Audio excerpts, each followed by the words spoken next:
Tiniyak ni Risa Hontiveros nitong Martes na susundin daw niya ang kanyang tungkulin at titingnan ang lahat ng ebidensyang iniharap sa impeachment trial laban kay Vice President Sara Duterte.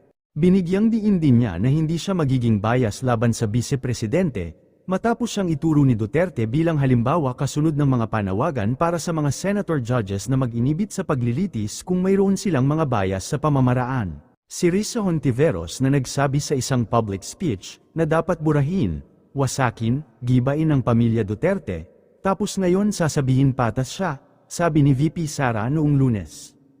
Hindi tayo pwede magpa-inhibit ng mga senator judges based on bias dahil ang posisyon ng isang tao ay you are for or against Inday Sara.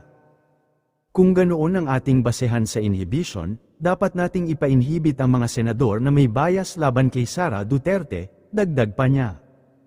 Sa isang video statement nitong Martes, sinabi ni Hontiveros na siya at ang iba pang senator judges ay nanumpa na susuriin at bumoto depende sa mga ebidensyang ipinakita, at titingnan ang magkabilang panig ng argumento.